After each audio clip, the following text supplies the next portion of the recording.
Turning to internal resources for the plan, I do not propose here to offer any detailed comments on particular tax measures or on the particular criticisms as those offered by honorable members, but I wish to make it clear that the problem before us is as much of internal resources as of external resources.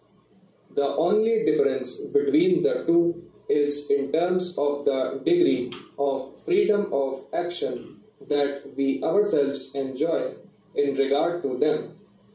Because it is possible for us to raise internal resources provided a large measure of public support is coming behind this. It would not be possible even so to raise external resources, and that is the basic distinction between the two types of resources that we need.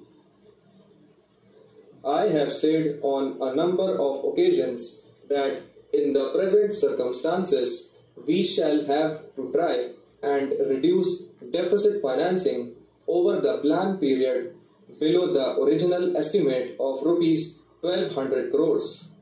That implies much greater effort at economy in regard to expenditure, both developmental and non-developmental, and greater reliance on other sources of finance, viz.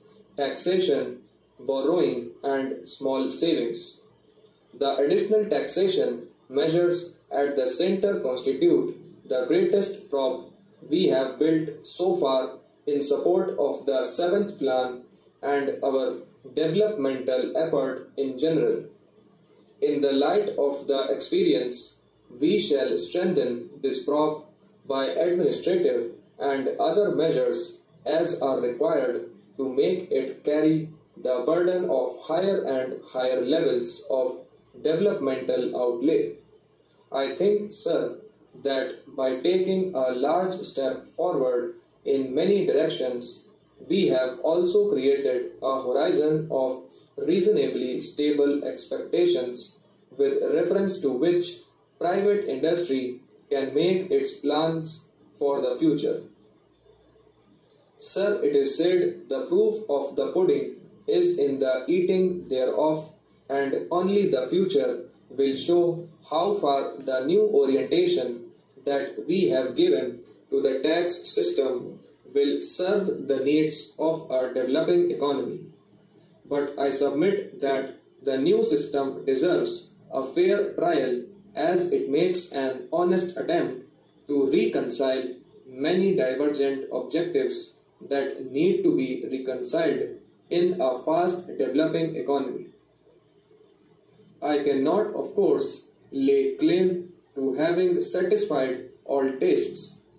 My friends of the opposition parties, for example, feel so strongly about one point that they had to make their views felt in the other house by a division. While much has been done in the sphere of central taxation, a great deal